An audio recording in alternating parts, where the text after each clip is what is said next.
hypochondriasis, excessive worry about having a serious illness, even when medical tests show nothing wrong.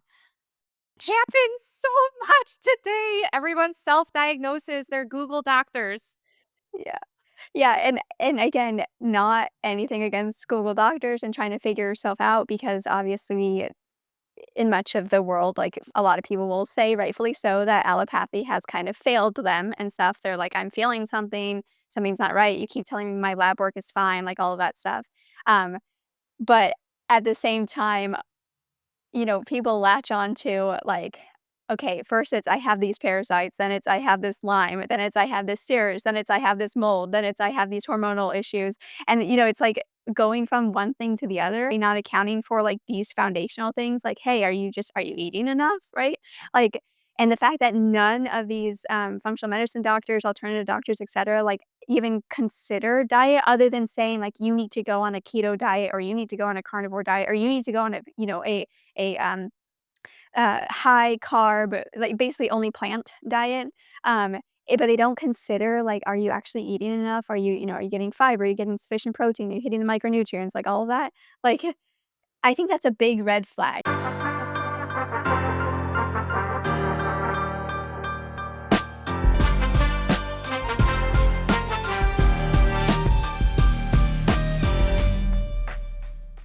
Welcome back to the Rooted in Resilience podcast. Today, I am joined again by the lovely Kathleen, and we are continuing our discussion on the Minnesota Starvation Experiment. Today, we are diving into chapter 40 and 41 and covering the topic of personality. And yes, you can become a different person based on your energetic availability. So if you are in an LEA state, you are going to express your personality different than when you're in a nourished and well-fed state, which is fascinating.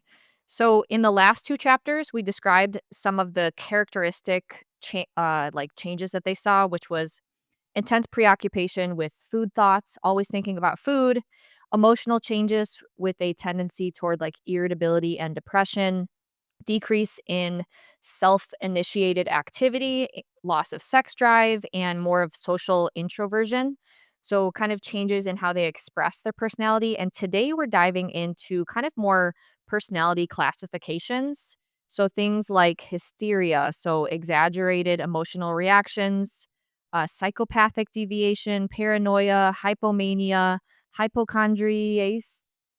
I don't know how to pronounce some of these words and psychasthenia, excessive anxiety or worry. So, kind of more official classifications. And similar to the last two chapters, they had the control period, and that was very different than what was expressed in the semi starvation calorie restricted time. So, that's kind of a brief overview of what we're going to be diving into today. Kathleen, what was your initial thoughts on chapter 40 and 41 before we dive in? Yeah, I think the marked difference in their personality because I think we always talk about how people think that your personality is fixed, there's no change to it. Like, even, people talk about, like, Myers-Briggs and stuff like that nowadays and, like, "Oh, you're an ISTP or an INFP or whatever," and, I think and people think that that's static. Well, my understanding of it is that people think that it's static. I guess there are some people that think that that can change, but I very much think that the MSC very thoroughly shows that these things are not static, and they didn't use Myers-Briggs back then because I don't think it was even found back then. They did use 2 different, kind of assessments to try to, put a score or assessment to see how their personality, traits were changing. So they were trying to be as objective as possible, but you could very much see the change and, which we'll touch on in chapter 42, how it actually correlated to the changes that they see in actual real world, starvation. I thought was very interesting. Yeah. And typically they start the chapters with, like a literature review, but there were very limited studies on the effects of prolonged calorie deficiency on personality before this. So MSC was really one of the first things that kind of like exposed these well documented changes. But yeah, should we dive into chapter 40, It sounds good. which was titled Personality? And they used two different methods at the time to kind of evaluate these changes, the Guilford and Guilford Martin method and the MMPI, Minnesota Multiphasic Personality Inventory. Essentially just a way to, we kind of touched on this on the last episode. How do you quantify changes in personality, right? You've got to do something. And so they um basically personality questionnaires, interviews, notes from diaries, just tried to use as much data that they could to provide some sort of metric to be able to assess these changes. So, do we want to cover what those methods were briefly?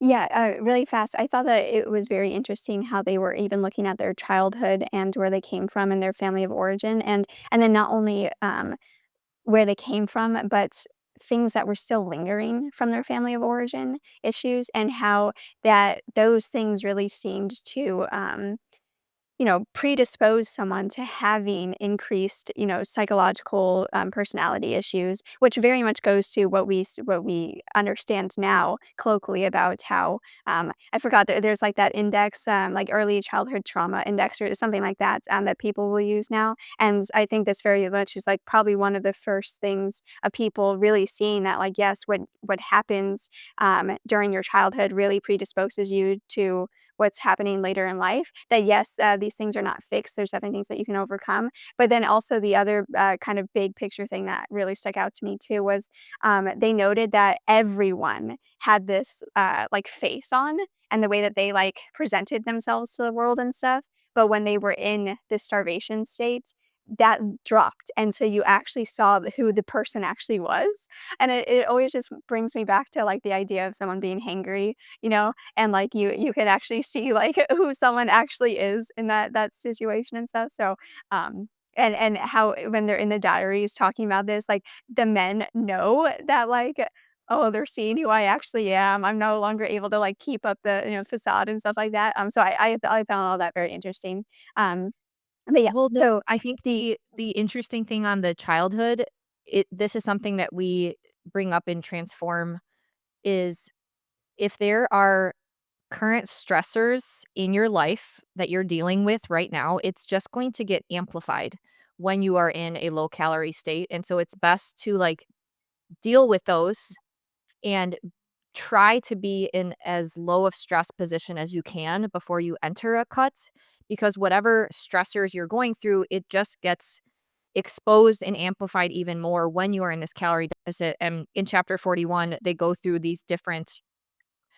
subjects that like didn't make it through the program because they were dealing with such intense stressors that impacted how they live day to day, and it, like, just got in the way of them actually completing the experiment, and so I agree. I think it's very interesting to look at someone's, like, past history, where they were right before they started the experiment, and just goes to show, like, your body needs energy to cope with emotions and cope with stressors, and when you deprive it of that energy, it's just going to make dealing with all of those even harder.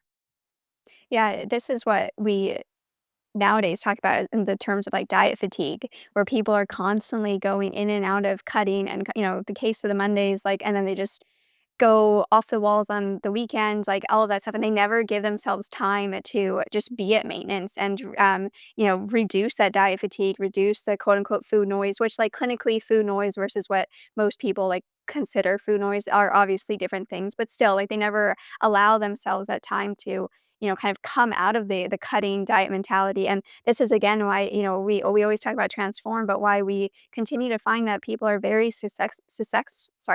people are very successful when it comes to doing the cut and transform because we've spent, 3.5 months essentially building up calories, building up micronutrients, protein, and, of course, all the other things like the tasks and habits when it comes to sleep, and obviously a big one, putting on muscle mass and stuff. So you're getting all of those, positive metabolic adaptations because of those things. But a lot of it just comes down to like, hey, I haven't tried to cut in 3.5 months now. And so all of that diet fatigue and stuff like really washes off. And so when they go into the kind of shorts, more aggressive cuts, they are able to stick to it and actually see the benefits from it and stuff and see it through. And then you get those wins of like, I'm not a failure. Like I can do hard things. Like I can do this. But it's really because you've given yourself time to like come out of this mentality, focus on other things, focus on, process goals like, in the gym and stuff like that.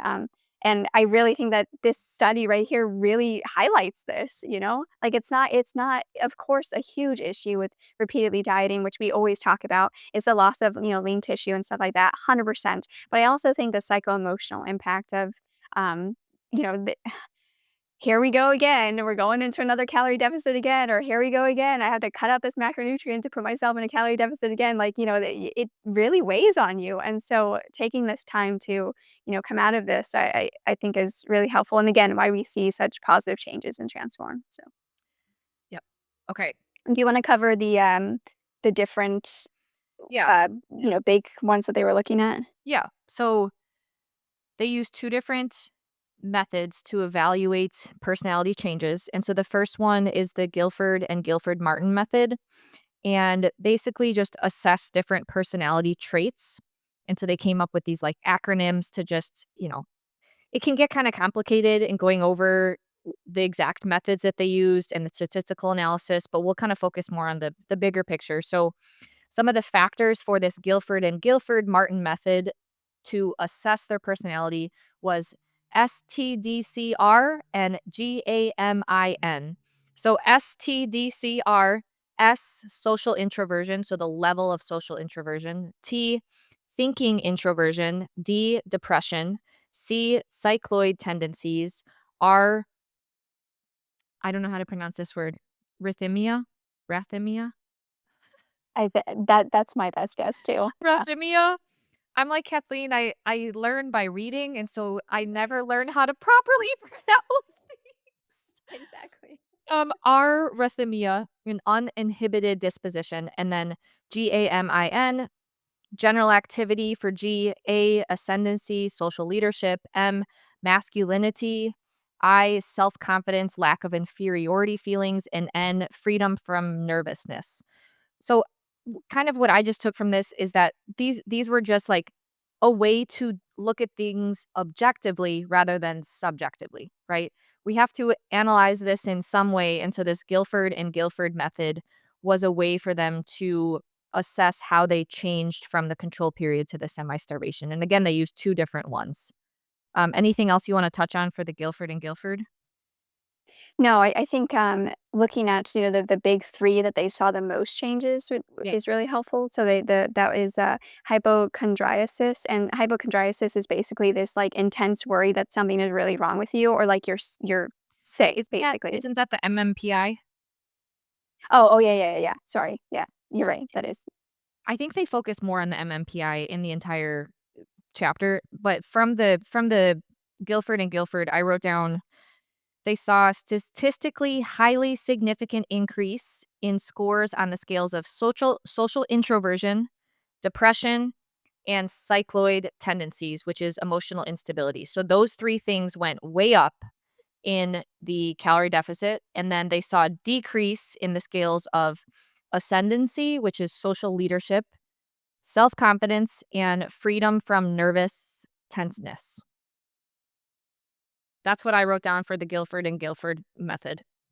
Yeah, Oh, they mostly like you said, they mostly focus on the other method, because the big quote that I noted about the, Guilford method is that, uh, everything was still within the norms compared to what they compared to a society, like the depression scores. Well, yes, they did see the change, using this index, it was still within the general norms, and so because of that, they didn't find it as helpful as looking at, the other index. yeah, yeah. So I think it was cool to see the both though. Yeah. I'm glad that they did assess both. So with MMPI, do we want to dive into what do you want to start us off with what MMPI kind of did? I didn't write down the actual Okay. I just wrote down, yeah, if you wanna go over the, like, the Yep. PD and the MF. I I thought it was interesting. So it was kind of opposite to the Guilford and Guilford. So the MMPI was built by giving a huge set of questions to people who had known psychiatric problems. So they were diagnosed with depression, hysteria, paranoia, schizophrenia, and then also gave those same set of questions to healthy controls. And so then that allowed them to detect personality patterns between well-established, quote, like people with personality disorders versus, quote, normal, right? And so it allowed them to determine the degree of normality of the subjects at the start of the experiment versus the semi-starvation. And so they looked at each of these different, I'm going to call them personality scales, uh, big fancy words, but it's just a way to categorize personality traits. So do we want to go through? There's like, I wrote down 1, 2, 3, 4, 5, 6, 7, 7 different like terms that I think are big names, hard to pronounce, but I think the most important thing is just like what they mean. Yeah, that sounds good. If you wanna list them, and then we'll just focus on the big 3 that they really focused on, Yep. So there's hypochondriasis, excessive worry about having a serious illness, even when medical tests show nothing wrong. This which happens so much today. Everyone self-diagnoses their Google doctors. yeah. Yeah, and again, not anything against Google doctors and trying to figure yourself out because obviously in much of the world, like, a lot of people will say, rightfully so, that allopathy has kind of failed them and stuff. They're like, "I'm feeling something, something's not right. You keep telling me my lab work is fine," like, all of that stuff. Um, but at the same time, people latch on to like, okay, first it's I have these parasites, then it's I have this Lyme, then it's I have this SIRS, then it's I have this mold, then it's I have these hormonal issues. And it's like going from one thing to the other. And then they like go on all of the protocols for that thing to try to address that thing. And then usually the protocol causes something else. And then they have to go on another protocol thinking that, oh, not because it's the protocol and they're like rebounding from it, but thinking that it's something else, like again, mold or what. And again, I'm not none of us are saying that these things are not real and that it's not a possibility that this thing is your thing. But when you're like jumping from one thing to the next and like we always say, not accounting for like these foundational things, like, hey, are you eating enough? Right? Like and the fact that none of these functional medicine doctors, alternative doctors, etc., like even consider diet other than saying like you need to go on a keto diet or you need to go on a carnivore diet or you need to go on a high carb, like, basically only plant diet, but they don't consider, like, are you actually eating enough? Are you getting fiber? Are you getting sufficient protein? Are you hitting the micronutrients? Like, all of that? Like, I think that's a big red flag when it's just like, "Okay, keto diet, here's your supplement protocol, go off into the into the wilderness." Right? No, But yeah, and I will say, like, I definitely went down the could I have this? Could I have this? Could I have this rabbit hole and stuff? And so I understand, like, when you're in this situation, like, I do understand, and it's like, again, we're not telling you to not look into these different things, but it's like if you've looked seriously at these things, if you've many people have had MRIs and all these tests and they come back, not really seeing anything, like, I just ask, like, are you doing these general foundational things? Have you been doing them consistently enough? And because most people don't, like we talked about last time, we're looking at least 7 months, if not closer to years, right? And again, that's a very difficult thing, but if you haven't been consistent for at least 7 months and, what does consistently look like? Like, it depends on the person because these men, in order to be consistent, were eating a lot and micronutrient dense because obviously highly processed food, like, yes, it existed then, but it wasn't as big of a thing as it is now and stuff, you know? And so, you're looking at 7 months of a lot of food, a lot of micronutrient density, and we're not saying to do that because, like, these men experienced, like, a lot of them became obese out of this and had other issues that they then had to deal with and everything. But, I would just say, like, 7 months is kind of the floor of the timeline, and if you haven't been doing these things for at least that long, like, that's probably why, so and again, they documented that in the control, when they were eating sufficient calories, their scores for hypochondriasis, so excessively worrying about having a diagnosis, was kind of non-existent, and then it exactly. increased when they were in this phase. So I hope that this MSC podcast series so far has helped someone see that low energy availability, LEA, impacts the body systemically. And how that gets expressed for each individual is different because we've all had different paths. And so if you don't address these base foundational habits and patterns, start there. Start there because Yeah, and you will have so much less frustrations. I also think this is freeing because, like, even again, back to allopathy or even back to like the alternative health world, like people look at things still in silos of like, this system, this disease.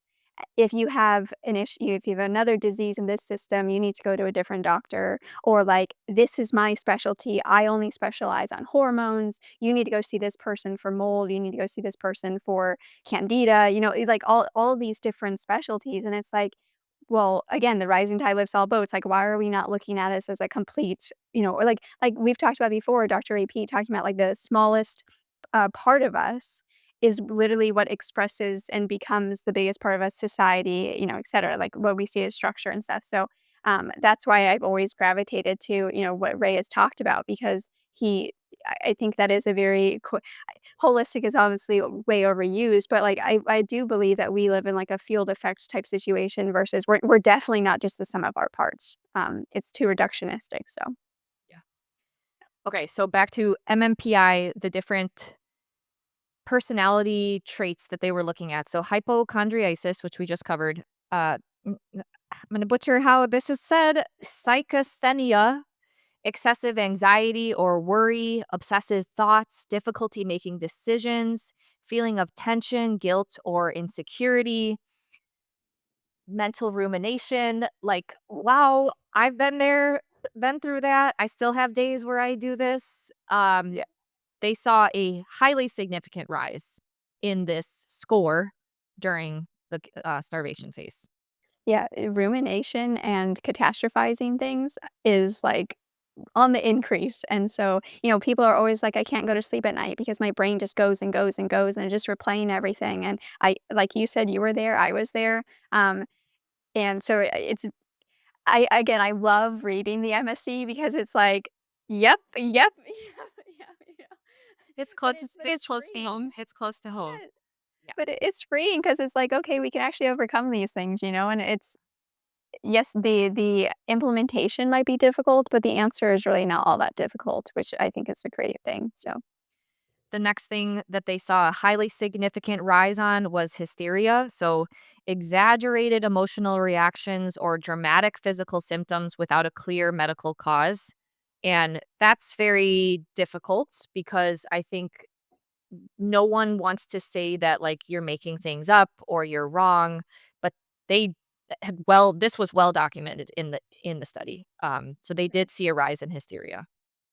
well, and I think, everyone talks about the placebo effect, and the placebo effect, is can be way more important than like just taking something biochemically that we know mechanistically affects something biochemically. Well, just like the placebo effect can be that powerful or more powerful than that.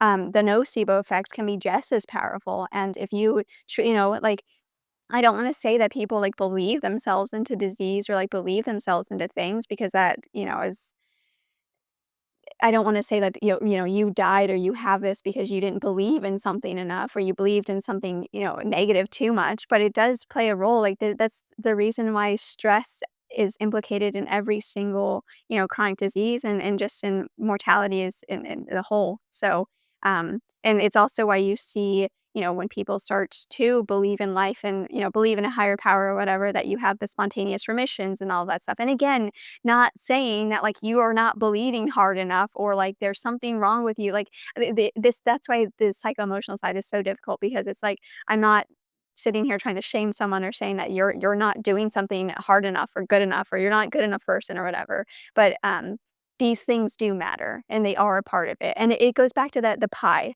right? You have to figure out what is your slice of the pie. Is the psycho-emotional slice more of that thing that you need to focus on and maybe you're not focusing on? Or is it the biochemical, the biophysical, or like the movement side? And so, just because, you know, just because the quantum gurus have figured out self-selected their slice of the pie is like, this is what they needed, that doesn't mean that that's what you necessarily needed. And so again, back to transform, like, that's why we try to include, things from every slice of the pie so that it's, again, everything rising together versus we're just focused on, just nutrition, for example. So And, like, full transparency, like, for me personally, my one of my biggest things that I am still working on is the psycho-emotional side, and there's no shame in that, right? Like, we've all been through a lot, and it's not labeling you as, like, you have a problem if you're still working through these. It is an important piece, as we see here, and your issue could be different than someone else's, but if we don't cover these base foundational habits and patterns, you'll never know what is, like, the thing that actually moves the needle forward for you. exactly like what we talked about at the very beginning of this discussion. So yes, the starvation event highlighted these things more and like caused more of a swing to them. But what really like predicated that was what was your experience before this, right? Like, again, what was your childhood like? What was, your current romantic life like and all that stuff. And so, again, like you just said, uh, this, like, physiological starvation has a huge implication on your personality and these things, but it's not the only thing that does. However, it can be, this is again why I think Dr. AP, like, focused so much on the kind of the nutrition biochemical side of things because I think he realized that, like, look, if you get someone into a higher energetic state from these things, it then, gives them the ability and space to kind of focus on those other things, and that's what I found for myself. I know we've talked about this before, but, like, there were parts that I had, like, definitely repressed and stuff, and as my, like, energetic state was, like, increasing, my, like, REM when I was in REM sleep and, like, dreaming and all that stuff, because we know that REM is, like, the internal counselor and, like, how we kind of deal with the psycho-emotional side, I definitely started to have dreams of, like, "Oh, yeah, I remember that happening," and, like, it was, like, my brain trying like, whatever, trying to finally work through some of these things, but I needed to get to that energetic place first in order to allow for that. Um Li Rising tide lifts all boats, where your body finally has enough energy to actually be able to process these rather than repress. Right. Other things they looked at was, again, I don't know ho psychopathic deviation, a tendency toward antisocial behavior, rule breaking, or difficulty conforming to societal norms. That's kind of like a trend now, and I'm not gonna lie, I kind of am that. I wrote down, I "This is honestly me. This is me." yeah, I honestly think some of that is good because, like, if anything, I think, what you're seeing is probably you're trying to return to the norm, where society is the one that is diverging from the norm. So, it's like society as a whole is in this issue, not necessarily, like, the individual and stuff, so Yeah. They also looked at paranoia, so excessive distrust or suspiciousness. Like, I catch myself in these moments of, like, everyone's out to get me. Like, you automatically go towards, like, not trusting a person or thinking that they have ill intent or bad intentions. They're always plotting against you. Yeah. yeah, it's like taking it from the, which way do you see the glass? The glass is half full, the glass is half empty, and, you know obviously, there is some amount of, like, needing a high trust society and, I think there's a lot that's wrapped up in this, like, with media and the news and, like, trying to get views, and so you're always, like, constantly kept on edge and, like, spun up, like, "Breaking news, breaking news, breaking news," you know? But, yeah, and I always think that intuition should be followed, like, if you ever feel, like, concerned about a situation and stuff, like, I do think that should be followed. I do think, though, that there are a lot of people, and I was like this, where you get into a state of, like, like, um, you have no ability to handle, like, swings in changes of tone, mood, expression, sounds. Like, I used to be so jumpy and, like, not and, like, I would have you've probably felt this before, but the adrenaline release where, like, you feel it being released and it floods your entire body. Like, if you almost get in a car accident, it's like, "Okay, that is an appropriate time to feel this." But when you're feeling this all the time, that's not an appropriate time to feel it. And so, yes, that's definitely what they saw for sure. And then Hypomania, so a mildly elevated mood state, often associated with increased energy and activity. So we talked about this last time where there's these swings and, they become unusually talkative, like very excitable. And so it's these up downs, up downs, up downs. And like the sun came out and all of a sudden you're just in this like crazy high mood, whereas the day before you were a little bit low. Right. Um, yeah. Yeah, so between all of them, they saw the greatest, most significant rise in the hypochondriasis, so basically the self-diagnosing and stuff, the depression and the hysteria. Um, and then as to the psychotic items, no change was observed in psychopathic deviation, paranoia, and hypomania scores. Um, I mean, they did see some changes, but again, not, like, statistically significant compared to the other ones, like, the big ones were for sure the hypochondriasis, depression, and hysteria, and then there was a statistically highly significant elevation on the psychasthenia and schizophrenia scores. Yeah. Yeah. Um, okay. I think this chapter was a little bit kind of all over the place, going back Yeah, and forth between things, but I appreciated that they wanted to dive deeper into why these changes occurred, so kind of like trying to separate variables. And like you said, during semi-starvation, certain scores went up, and so do these higher scores mean the same thing psychologically as they would in people who are not semi-starved? So like they're checking whether these elevated scores in the semi-starve state reflect true psychological issues or were just a result of the physical condition. And so they actually concluded that this was the result of prolonged semi-starvation. So they investigated like non-semi-starved versus normal. And I think that that's just like important to again demonstrate that the stress of being in a low energy availability state changed how their body expressed itself when it comes to personality.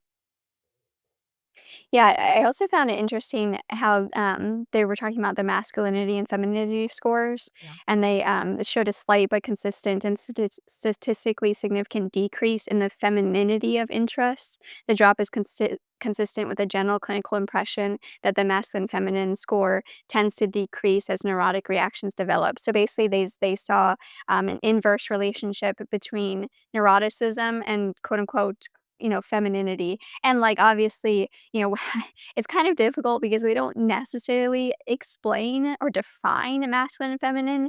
And so like did they see things, we're talking about what like 80 years ago at this point? Like, did they see things, slightly different? Did they define them differently then? I don't know, but it would be interesting. Like, I have to comb through like the appendix and stuff and see do they actually give a description? Because like even when we consider like neuroticism and neuroses today versus like how did they necessarily define it back then? Because they talk about how the semi-starvation, basically may be regarded as a diffuse psychoneurosis, and it's like, okay, they kind of, like, allude to the like, somatic change or they don't allude, but they, like, say the somatic changes and, like, the psychic, items and stuff that they were looking at, but, like, how exactly did they define these terms, I think would have been, like, really interesting if they woulda just put, like, this is how we're defining this, or this is an example of it, but maybe they do again in the appendix. Need to come through it to see if it's there though. I remember reading like one line that said that those weren't well defined and that Right. in general, femininity kind of meant more creative outlets. And so that would Yeah. make sense. Like painting, they're they declined in their amount of like femininity interests, which was creative outlet. And there's so much like people really hold on to this masculine and feminine thing right now, and that's a huge topic, and people want, like, to be on one side or the other, and I think that a healthy balance of both is important, like, I think that a masculine man should have some sort of creative outlet, whether that's, w w chopping wood or creating something, and what I took from that was they basically reduced their amount of feminine interests, which was their creative expression. Right. Yeah. Yeah, it became more neurotic, more kind of robotic, just like straight up analytical. And again, not saying that women can't, I think we get so tied up in these terms and stuff like that. So that's again why I am always like, I wish that people were very explicit with the way that they define certain things, because like have, a word concept fallacy, right? Like have, so we have a word, but the way that we understand its concept nowadays is that exactly how they understood it, then, even though we are, I mean, I don't know, depending upon the person, we're basically like one generation, or not one generation, like 1 to 2 generations removed from them. So, um, yeah, I don't know. The time piece is always an interesting one. Yeah. Uh, Um, Next section that I wrote down was the dietary factors in personality rehabilitation. So, what happened when they were, quote, reverse dieting? So, increasing their calories coming out of the semi starvation state. Did you want to touch on anything else before that part? um, just the somatic items and the psychic items. Did you have that app? Those lists I think are really helpful. And so, so the somatic items, I do not tire quickly. I am about as able to work as I ever was. I have never felt better in my life than I do now. I feel weak all over much of the time. I've had no difficulty in keeping my balance when walking. At times, I am full of energy. Parts of my body often have feelings like burning, tingling, crawling, or going to sleep. I seldom or never have dizzy spells. I am just as good physical health as most of my friends. I wake up fresh and rested most mornings. I'm neither gaining nor losing weight. I've had no difficulty in starting or holding my bowel movements. My hands and feet are usually warm enough. I hardly ever notice my heart pounding, and I'm suddenly short of breath. So again, these are all things that they consider to be somatic indications. And all of these, the last one was they saw a 33% increase. And then the first one, so I do not tire quickly, they saw a 97% increase. And so basically 30, this entire list that I just read off, 33 to 97% increase in these things. And again, things that so many people complain about, right? And notice and have issues with. And when I say complain, I don't mean like a whining complaining. Like I'm not talking about you're whining like, like a child might whine or something like that. Like these are legit complaints, right? There's something that you bring forward as like, okay, yes, I have these issues. But yeah, and again, they see resolution of these things during the refeeding.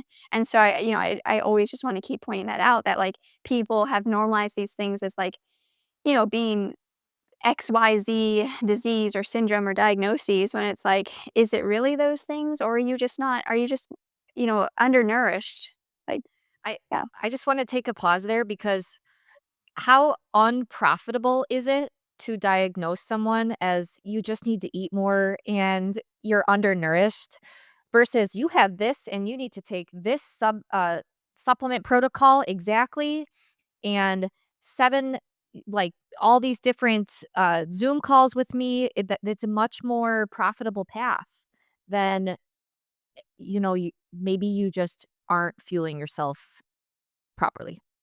Yeah, well, and even like the tingling, burning, crawling sensation. Like, okay, so say you don't go to alternative, you go to an allopathic doctor, they send you to a neurologist, and then they put you on like gabapentin or something, which, I don't know how much gabapentin is going for these days, like, and how much insurance is paying for and stuff. But still, like, you're ending up having to pay, for your medications, and then like that then causes something else, which then, like we talk about always, like you end up in a polypharmacy situation where you're spending so much money a month just on medications. And so, like you said, whichever route you go, you're kind of stuck in this. And it's like, do you really actually have nerve issues, or you just need to eat more?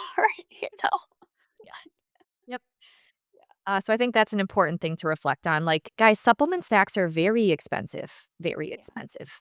Um, And then, so the psychic items, my judgment is better than it ever was. I have difficulty in starting to do things. I dream frequently about things that are best kept to myself. I find it hard to keep my mind on a task or job. So, like ADHD, like, I, I, I mean, again, not saying ADHD is only from this, but have you explored this path is what I'm saying, especially with this huge rise in people being like, I have, ADHD, etc. So, yeah. um, and I understand there's a lot thrown into that because, like, a lot of people, there's the label and, like, I have found my tribe, and so, again, these things are very difficult, right? But consider it. We see all the time, people's personalities and, like, the way that they show up in the group and on the call and stuff change as they go through transform, and I think that this is just very indicative of that, but, okay, and then I certainly feel useless at times. So many people feel like that. Enjoy many different kinds of play and recreation. I have had periods of days, weeks, or months when I couldn't take care of things because I couldn't get along. I like to flirt. I cannot understand what I read as well as I used to. This was me. Like, I would read the same thing over and over and over again. And and that's not who I am, right? I grew up reading a lot. I read a lot now. I'm very good at being able to consume and synthesize information, but when I was in this state, like, I would be reading the same thing over and over again, and we've talked about this too, about how, like, I would be, like, scrolling on my phone or just doing things on my phone because it gave me, like, this sense of purpose and, like, I was actually doing something when I really wasn't doing anything, but it was like I almost needed that though to, like, move forward, and, so I understand people that are in that situation, but as I came out of this entire thing, all of those things like, I finally was like, "Oh, I don't have to read the same paragraph, like, 50 times in order to understand what's being said, and I can, I no longer feel this obsessive, like, need to go to my phone to, like, fill the time. I can be with just myself and stuff, so, and with these ones again, so the last one, the lowest, increase was at 32%, so about a third, and then the highest one, my judgment is better than it ever was, which is would be false, went up to 85%. So, Yeah. So these were again the like questionnaires that the subjects filled out in the control period versus the calorie deficit period. And so they saw these, what was it? You said 33 to 97% changes on the somatic. in the wrong direction. In the wrong. Right. Yeah. Right. Um, I didn't write anything else in that section. The next note that I have is the part in chapter 40 where they talk about the rehabilitation. Yeah. So Same. basically, we just talked about how there was well documented differences between their personality when they were in the control phase, so which is when they were eating a lot of food, not gaining weight in their like not in a low energy availability state, and then they went through the semi-starvation, saw these changes. Okay, so now what happens when they go through the rehabilitation, which is the increase in calories trying to get them out. So I wrote down the rates of recovery in the hypochondriasis, depression, and hysteria scores parallel closely with the calorie intake. So basically, those improved as their calorie levels increased.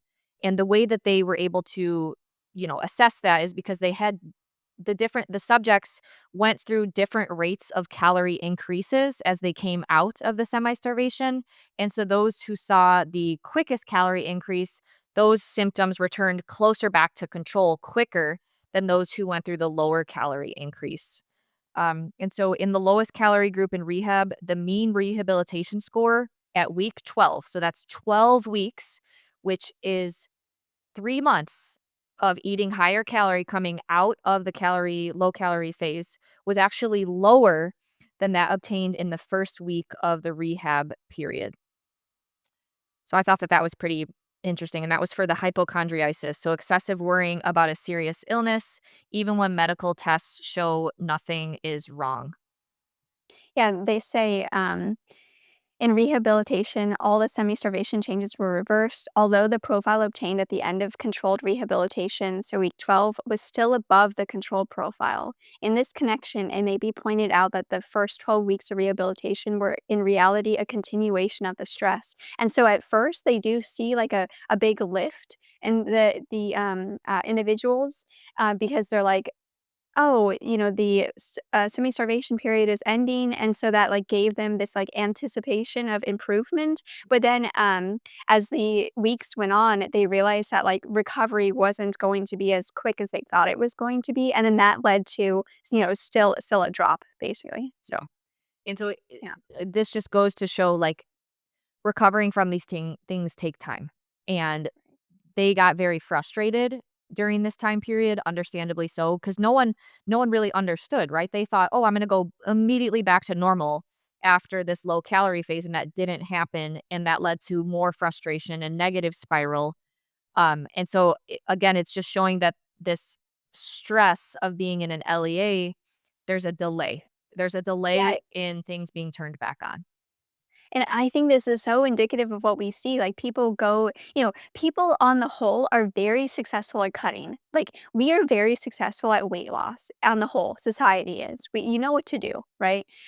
The issue is coming out of that weight loss and then maintaining that weight loss, and this is exactly showing that, like, it is still going to be a stressful period as you are coming out of your weight loss journey and getting to the point where you can maintain, and if anything, just like the men saw, like, you still have to be just as kind of regimented and, like, conscious about what you're doing and stuff, especially if you want to maintain. Obviously, these guys didn't want to maintain. They were way, way, way too low body fat, like, basically like 4%, etcetera. They needed to come out. They needed to put on body fat, but this still applies and still extends to people that are cutting even not at this low body fat. Um, and so, people were talk about like body fat set points and all of this stuff. And I really just think it goes back to this right here. And you just need to be, you can't just go back to what you were doing before you entered the cut. Like you have fundamentally changed now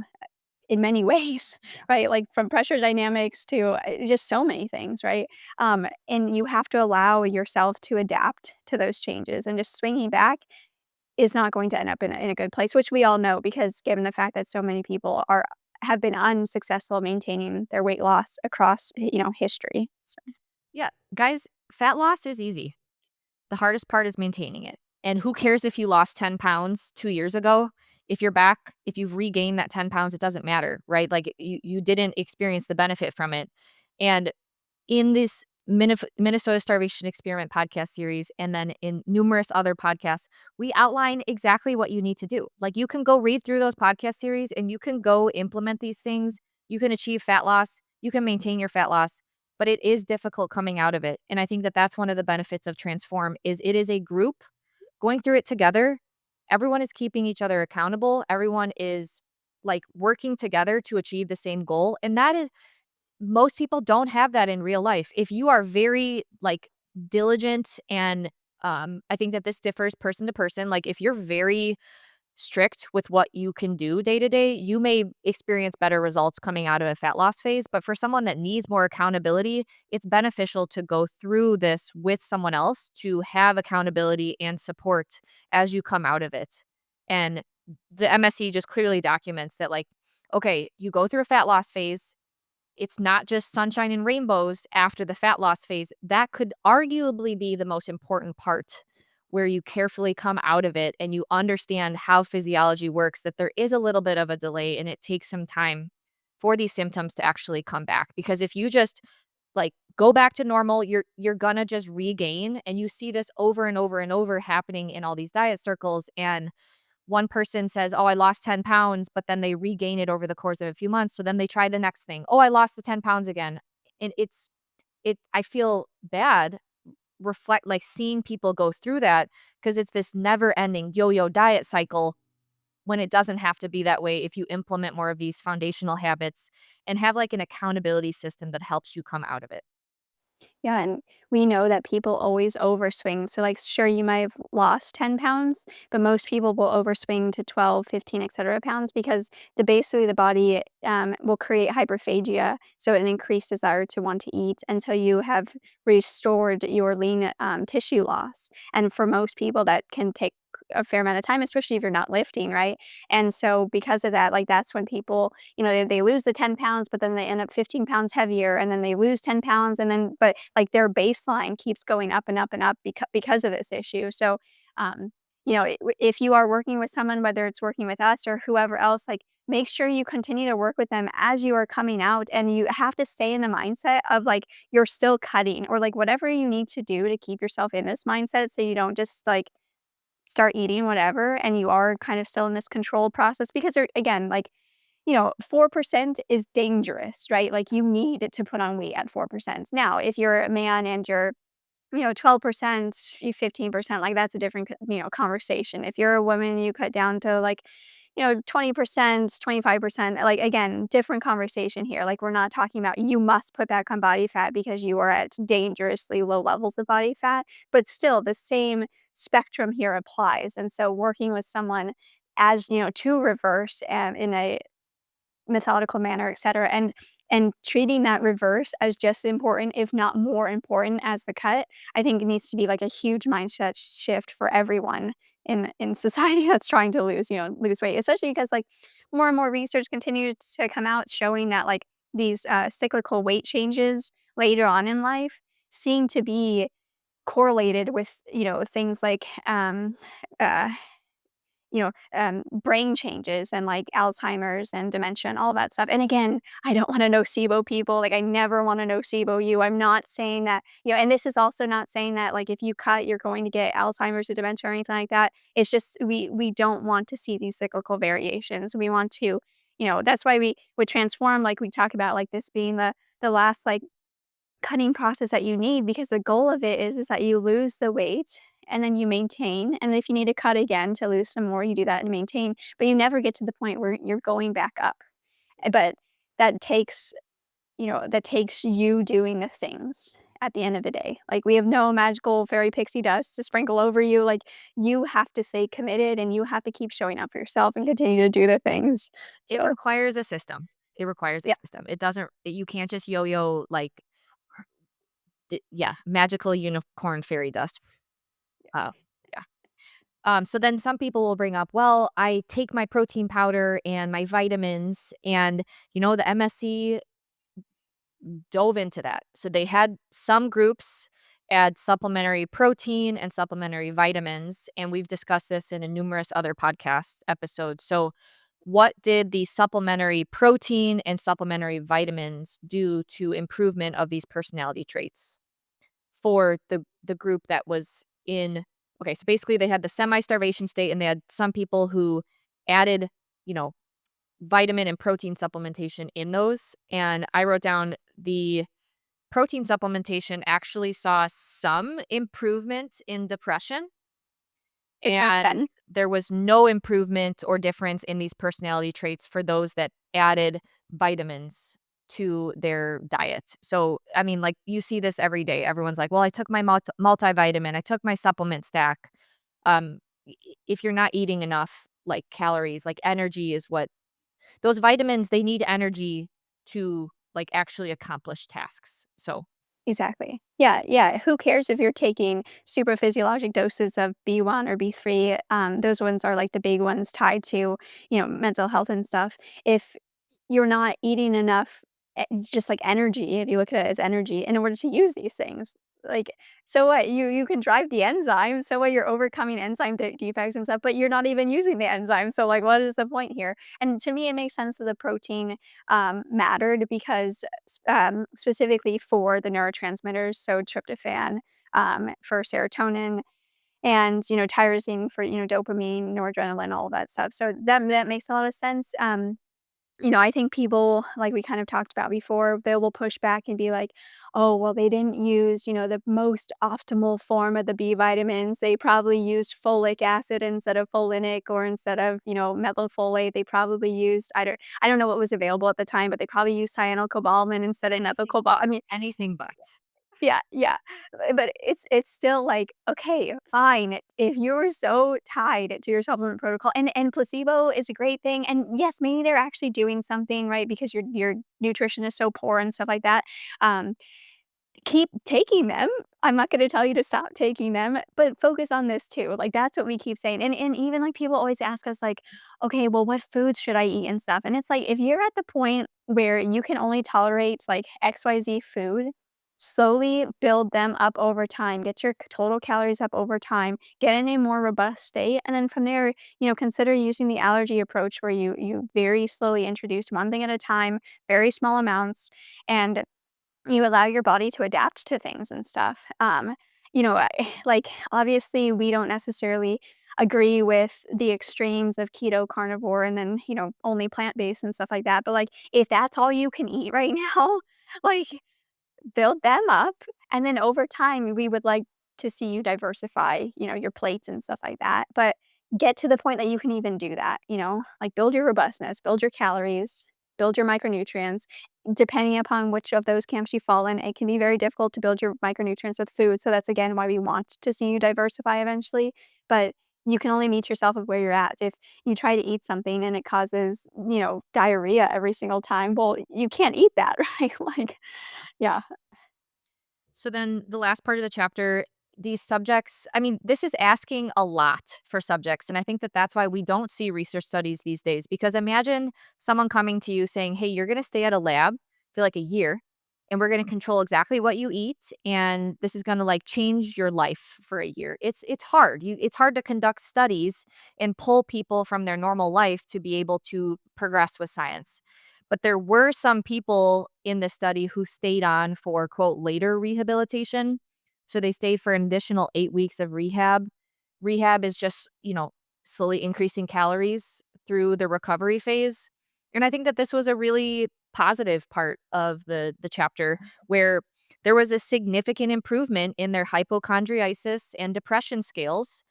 So R20, which is reverse rehabilitation week 20, 20 weeks out of the semi-starvation state, their scores were the same as control except for depression. So their depression scores were slightly higher, but everything else had returned back to control.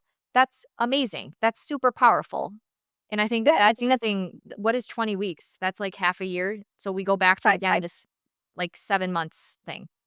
Yeah, so 20 weeks is, like, basically 5 months, essentially, Yeah. and so, yeah, yeah, and I think that's the powerful thing that they saw here is that, while the physiological symptoms took longer to recover, closer to that 7-month plus mark, um, the psychological symptoms seemed to recover more quickly. Again, not overnight, closer to this 20-week point, but, like, 20 weeks was, like, a pretty good gauge of, psychological, recovery. So, again, I think that is a very positive thing because, like all of these things, like we keep saying, it's not a light switch, it's like a dimmer switch. So, slowly over time, you should be increasing your robustness and, you know, um, your symptoms should be lowering and stuff like that. But, don't expect an overnight switch. It's 5 months is still 5 months, and again, this is, eating enough, and getting enough micronutrients, from their food and, all that stuff. So, they also had a team that they were working with, like, they obviously were talking to psychologists and stuff like that. So, again, all of these other things still apply. Yeah. So I wrote down a question to ask you at the end of this chapter. And this is something that the chapter didn't address, which is why these changes happened. So, Kathleen, what's your thought on like why did the lower calorie intake lead to these changes in personality expression? So based off of what we talked about with the central nervous system and not seeing changes there and like not seeing changes in like their quote unquote IQ, and it was more so like the apathy and like they just felt like they didn't have the energy to do things. I think that was probably a part of it. So they like perceived like I should be able to do this. Why can't I not do this? This is making me depressed because I cannot do this. Yeah. So at least when it comes to depression, I could see that when it comes to the other things, I do wonder, it still is very difficult to measure neurotransmitters. Like, you can do a spinal tap, but someone who's had a spinal tap, I would not recommend it. Um, it's horrible. At least the way I experienced it was horrible. You can they are using things like functional MRIs and stuff to try to see some neurotransmitters and like what's going on in the brain and stuff. People talk about like looking at the metabolites in the urine, but that's the urine versus like what's actually going on in the brain and like, how much in the urine is coming from peripheral because like acetylcholine, serotonin, dopamine, like they're all being used in the body too, in the periphery, not just in the brain. And so, like, what's coming from what. Um, but I could see, because of the starvation, not so much again from the B vitamins because they even say that it seems like, even even the meal plan that they were on was sufficient for their B vitamin intake. So they didn't think that things, because like pellagra is a very normal one that you see like dementia. You have like the 4Ds of pellagra, and dementia is one of them. And so you do see like personality and kind of psycho-emotional changes with B vitamin deficiencies, but they kind of postulated that no, we don't think that's what this is from. So that's why I kind of go back to the amino acid side and the protein side, especially because the group that received the protein supplements did see a little bit of a benefit in recovery. Um, But so I think that you can't eat all your calories in protein and right, expect right. Well, yeah.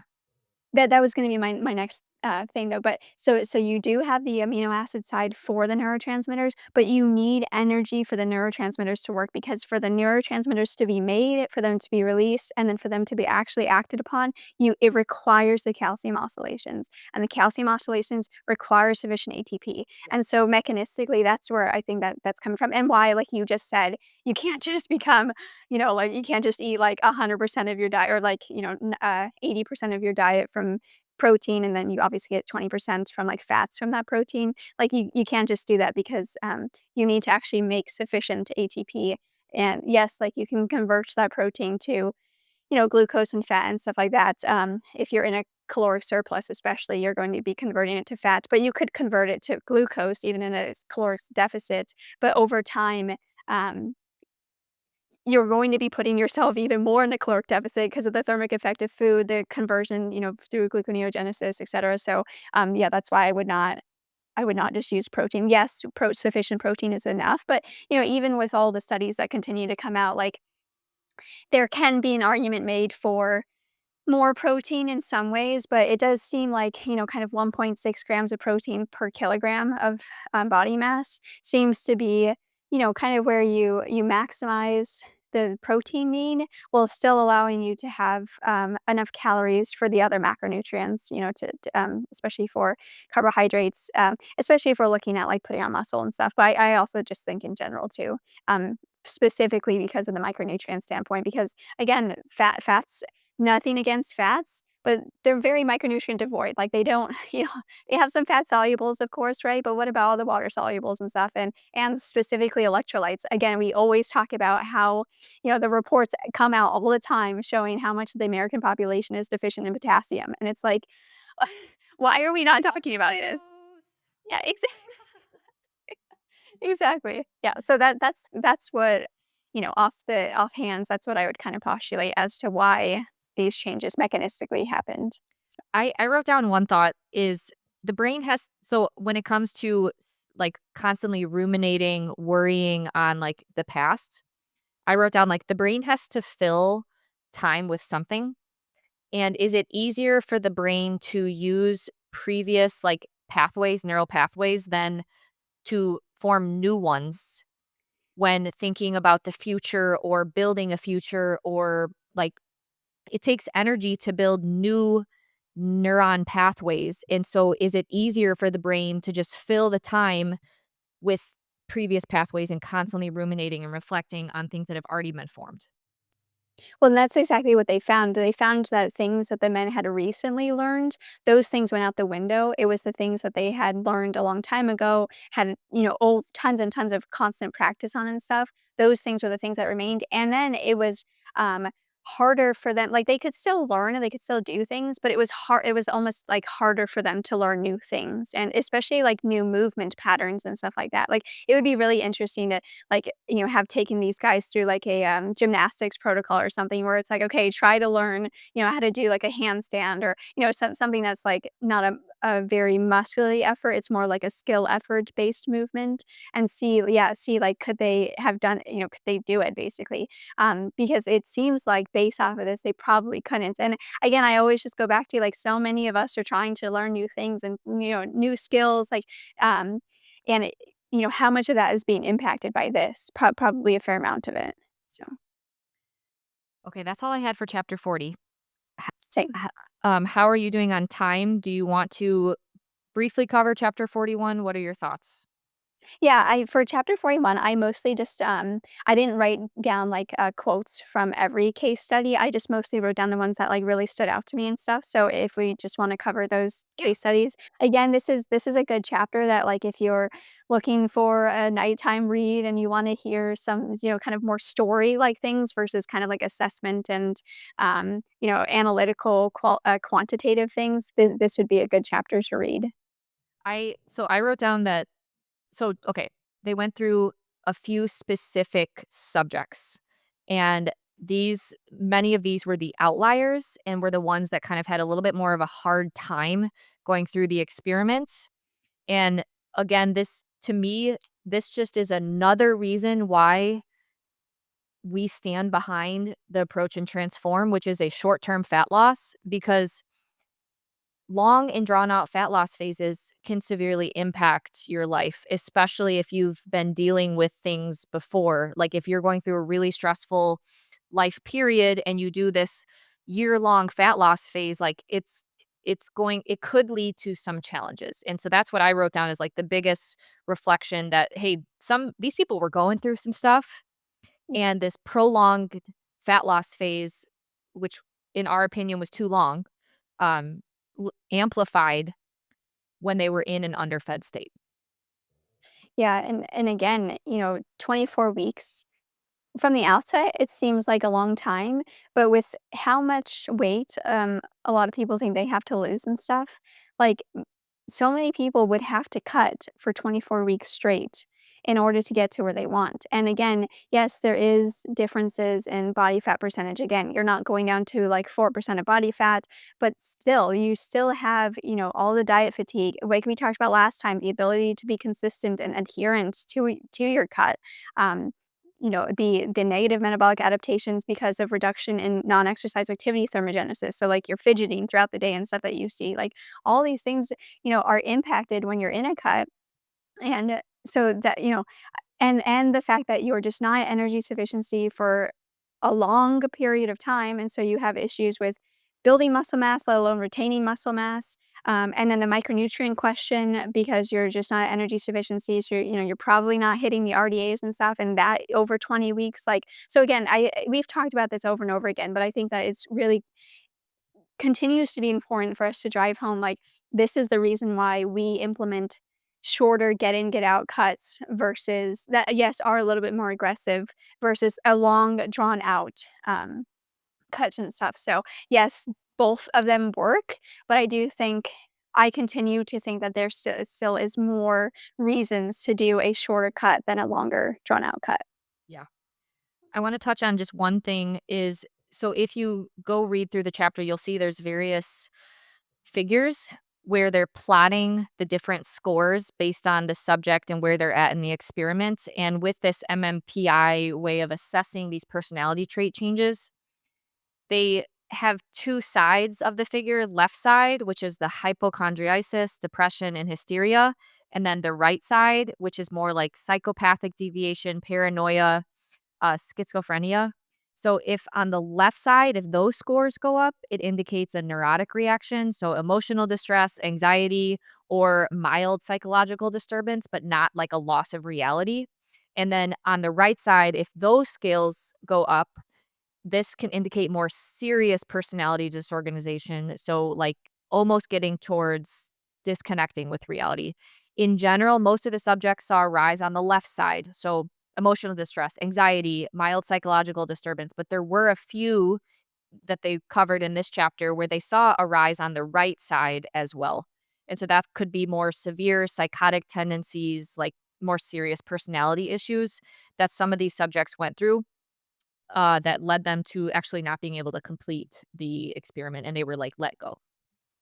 Yeah, I think this paragraph like really sums up this chapter, but it's although many of the subjects in the Minnesota experiment had periods during which their distress was quite severe and all exhibited symptoms of semi-starvation neurosis. So again, I think that's really important to note.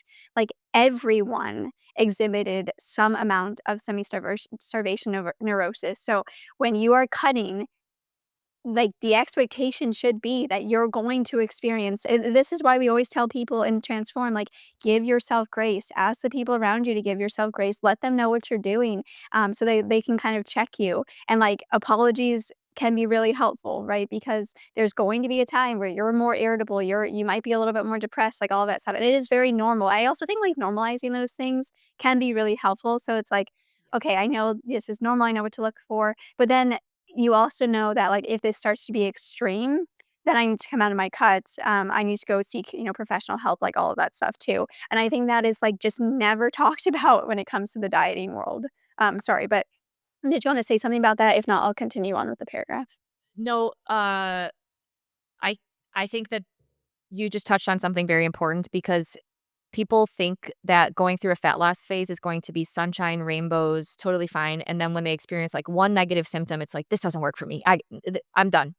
Right. And I think we should normalize, like, it is gonna be a little bit challenging for a period of time, but it shouldn't be extremely severe like some of these things that we saw for some of the patients, which in my eyes was like they were going through a lot in their life before and it just got really amplified when in an underfed state and it wasn't an appropriate time for them in their life. So I think assessing where you're at in life is also an important thing to make a decision as to whether right now is a good time to be in a fat loss phase or not. Which is really hard because a lot of people think that where they're at in life and their externalities are directly impacted by their body composition. And so people think that you hear this all the time. People think that, oh, if I lose weight, XYZ is going to happen. And like, yes, there is some truth to that, right? Like, there is some truth to the opposite sex and, like, all of that, like, relationships, like, the way that people see you in the world, like, yes, I'm not going to say there's not truth to that because there is truth to that if we're being honest here, but you also need to look at these things separately and how can you address those things without needing to address this so that when you do go through the fat loss phase, these things are not going to hinder your fat loss phase and it cause you to come out of it, which is just going to continually further the issue anyways, especially if the issue seems to be driven by this and stuff.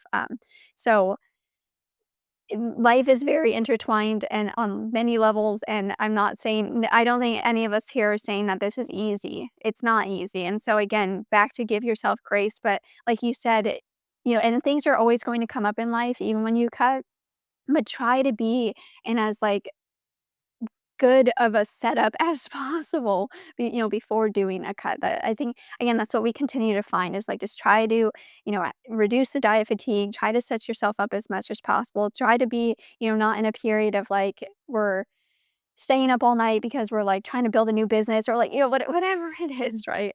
Um, or maybe that actually is the perfect time for you because, like, you're really busy and you're able to just push through and stuff, so, like, you have to know yourself, and I think that's a hard thing, it's not necessarily knowing ourselves. One of But these again, the biggest thing, give yourself grace. one of these subjects, his dad died when he was younger, and then his stepdad stole his family's fortune.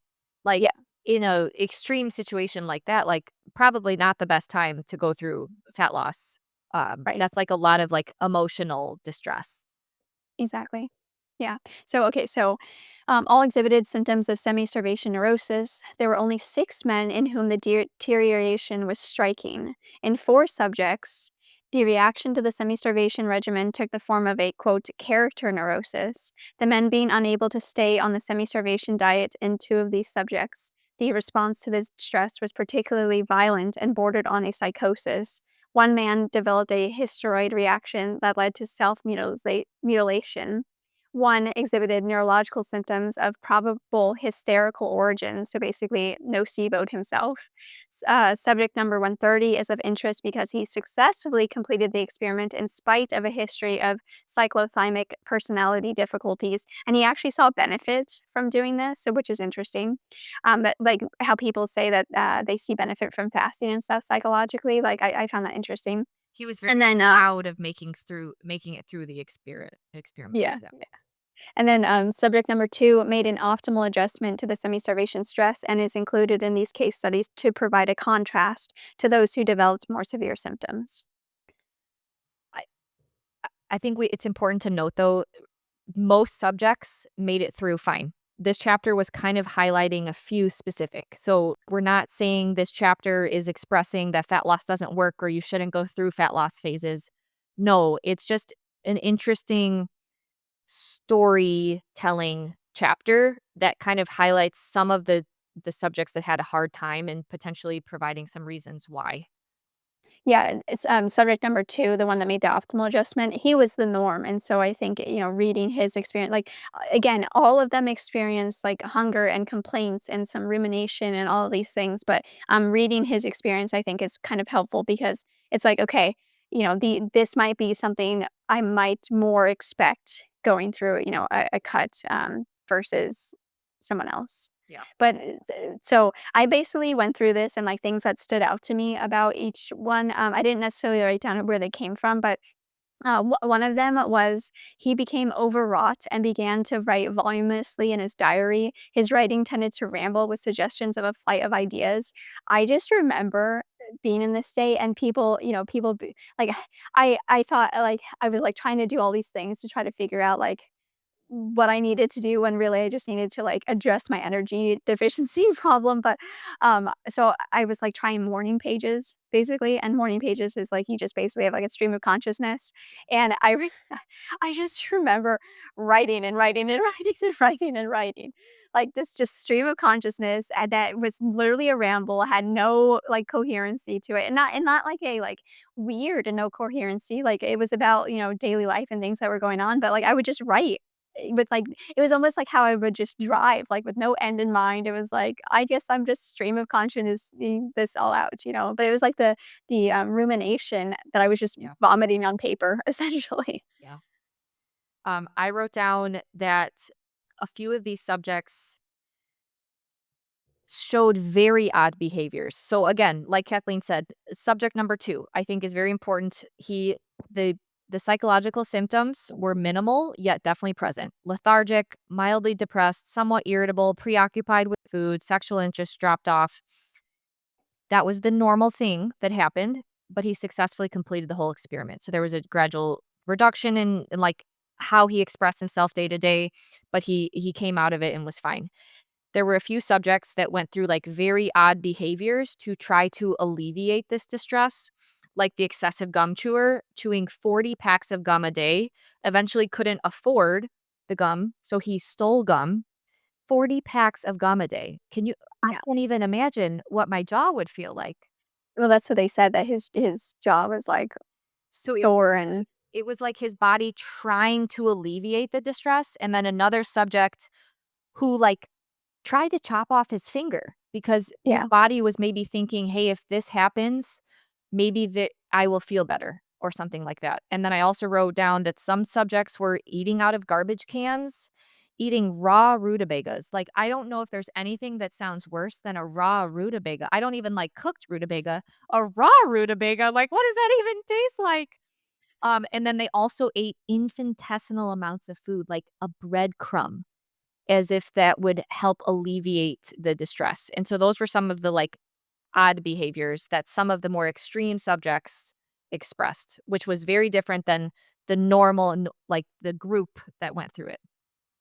Yeah, the one guy with his fingers, so at first, he basically crushed the finger and almost lost it, but then he was out chopping wood, and this was after he had talked to his sister. He was one that was having, like, before this, like, issues back home with his mom and his sister and his older brother and stuff, and he had, like, just talked to his sister, and then he was out chopping wood, and he, like, chops off 3 of his fingers. And, like and at first, like, he doesn't necessarily say, like, "Okay, I did this on purpose," but eventually he's like, "Yeah, I did this on purpose," because he thought that, like, this would give me an excuse. Like, they, like, these it was almost like they were looking for an excuse to get out of the, experiment without just straight up saying, "I don't wanna do this anymore. I'm uncomfortable. I don't like who I'm becoming," like, all of that stuff. They physically damage themselves in order to come out of it. So that tells you, like, how and, like, even in their diary writings and stuff, like, all of them were, like they had these, like, you know, um, like, this pain of, like, "I wanna come out, but how do I save face essentially? Like I will look like I, am a failure. I will look weak, like all of this stuff. How do I come out? And this was this guy's how he decided to come out was basically to chop off his finger. So, Yeah. but yeah, they Like, go ahead. alongside that, it he was the, like, researchers were saying, like, "Well, it could have been somewhat intentional, but also there may have been an undernutrition aspect of it," and they briefly brought up this random part in the chapter called "Accidents and Undernutrition," where they brought up that in the Netherlands during World War II, industrial accidents, so people working in factories and industry, um, in 1939, those accidents occurred at a rate of 22.9% per thousand men. It rose to 138.5% during the same period in 1943. So, indicating that undernutrition during World War II led to a significant rise in accidents. And so, whether that was like kind of like a disconnect from reality, not being able to focus as much during these like important tasks, or if there was some sort of like mental and emotional aspect of trying to relieve the pain and suffering that they were going through. Yeah, they were also talking about, like, in the, like work camps and stuff, like the prisoner of war camps, about how the men would kind of try to hurt themselves because they thought that it was going to give them a reprieve, and so either that they were going to get more food, or of course they wouldn't have to do the same amount of work and stuff like that. And while yes, it meant that they didn't have to do the same amount of work. If anything, they got less food, and so it wasn't even like it met their goals. But what you were just talking about, so they said they attributed the accident proneness to the slowness of movement and the prolonged reaction time. And so we saw this like physiologically, the reaction time decreased. And he observed also that the shuffling gait of starving men caused them to stumble over small obstacles and made it difficult to walk on rough ground without mishap. But this was me, like I know we talked about this before, but I used to like skid against the ground all the time. And like, you always hear the tropes about like or like see the reels of like people walking in a mall. Not that like we use malls anymore, but like people walking in the mall and they're going so slow and they're like, ah, I really, but I always wonder, like, could that be part of this? Like, are people walking slow, especially as we get older and stuff, because of things like undernutrition and stuff? Well, even today, when I am overly stressed, have way too much going on a given day, the amount of accidents that happen that day increases. Like, I drop a bowl out of the fridge and everything shatters to the floor. Like, various things like that seem to like add up. And of course, you're not like as intentional with your movements. You don't have as much energy to be able to focus on these important tasks. And they saw that in this as well.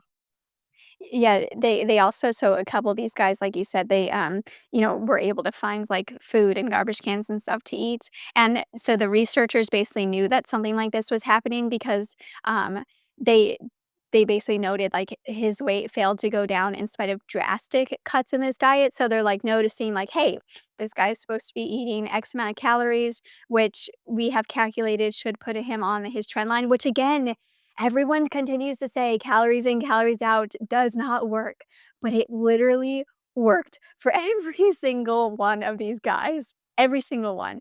And so much so that when they went off the trend line, they're like, okay, well, we need to, either increase or decrease foods to put them back on the trend line. And it puts them back on the trend line. But, anyways, back with these like three guys, they were going off the trend line, and so they were like, "Okay, well, we need to cut your food more and more and more," and so that's what they did, we're cutting the food more and more and more, but, they wouldn't go back on the trend line, and then, so that gave them a strong indication that he was, again, taking extra food, and people will say, "No, it's just metabolic adaptation, there's no way," like, but at the end of the day, all of these men did end up saying that, "Yes, we were taking more food," and so They and were again, they that were is hard. sneaking it Yeah, because thinking the yes, experiment had them on tightly controlled calorie right. meals. Yeah. That's why they eventually put them with a partner and stuff to, like, help, mitigate this, it's to help keep each other accountable and stuff, but and again, this is not to shame anyone. This just goes to show how much diet fatigue really does set in, and, like, if you're getting to the point where you're, like, consistently going off plan and you're, like, blaming it on other things, like, maybe you need to come out of your cut and you need to go to maintenance. You need to be at maintenance for a while, get your calories back up again, and wait until the diet fatigue like drops off. And then at that point, consider, going back on a cut versus like we keep talking about like doing this cyclical thing. Yeah. So, One other subject that I want to bring up is subject number 5 because I thought this was interesting. He was overweight coming into the experiment. And so during the control period, he was actually in a deficit. So he went through the longest fat loss phase out of any of the other subjects. And again, this is further proof demonstrating why we like the shorter get in and get out fat loss phases that is implemented in the Transform Fat Loss Program because things like this can happen. So, subject number 5, on the 18th week, he started developing issues with musculoskeletal control and numbness despite his physical exams showing normal. So he had neurological symptoms, sensory complaints, and they were hysterical in nature. And so his hysteria profile increased on the MMPI score.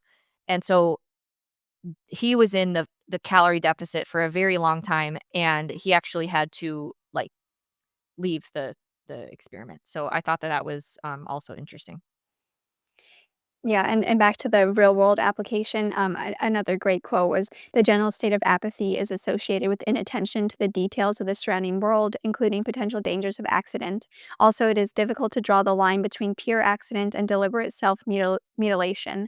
The belief or hope that perhaps a physical injury may bring an improvement in the nutritional situation is not difficult to entertain, whether or not such a result is really probable. So, again, people will do anything. I mean, you will do anything possible to relieve yourself of what's going on, and uh, it's understandable.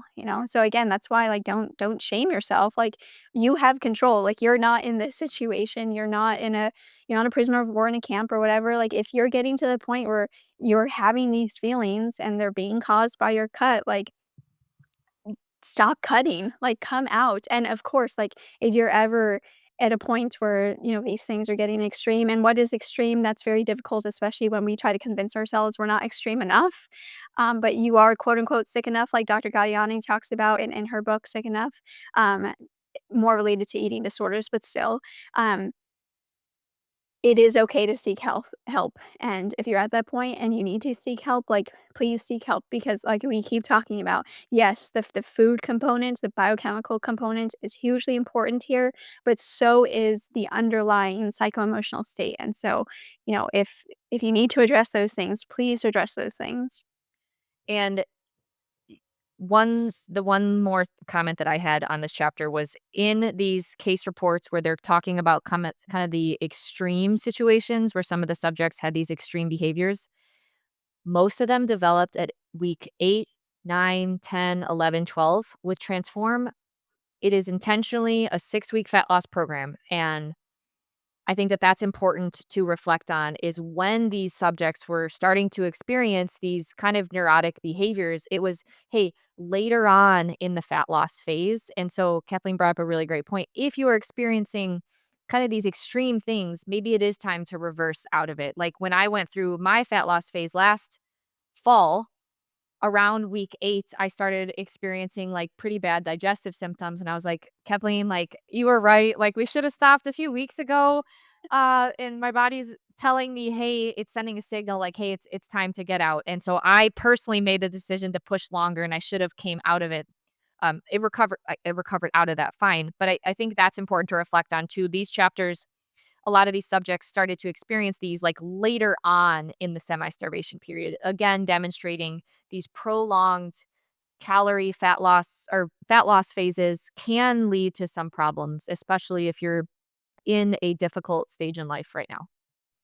And again, these men were eating 1,500 to 1,800, kind of depending upon the week. And again, that curve that they're following calories. So it's not like they were eating nothing, right? It's not like they were, completely fasting and stuff for this entire time. So, and it, like you said, that's why we cut together as a group and we don't, we are like, no, it's for 6 weeks. At the end of the 6 weeks, we start coming out. And like, yes, as we're coming out, we're still, most people are still in a little bit of a deficit as we're coming out, but it's no longer as, as intense of a deficit when we're coming out.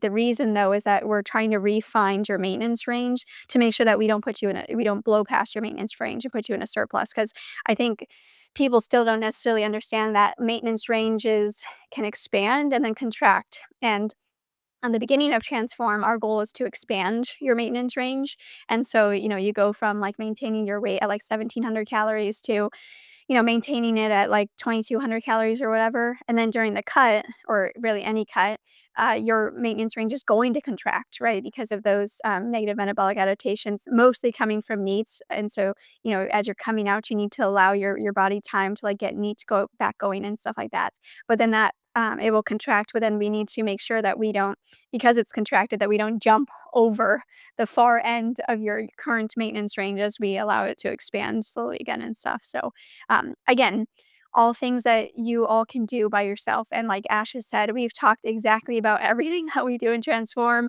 over all these podcasts. So, you definitely don't need to be a part of it, but we would love to have you be a part of it if that's something that you want to do. If you want to be a part of a great community, have, some awesome accountability and stuff. So, um, yeah, we're here for you if you want In the us. description below, if you are looking for a fat loss program that works, supports your metabolism, provides you structure, guidance, accountability, support, we're here for you. But again, you can also do work with other people. We're not saying that this is the only approach, but it is an approach that works. And we look forward to having more people join in the next cohort. But anything else from these chapters, chapter 40 and chapter 41, that you would like to touch on? No, I think really fast we should touch on that. Why are we talking about a fat loss program when we just have been talking about how all these negative things come from. That someone chopped off their finger.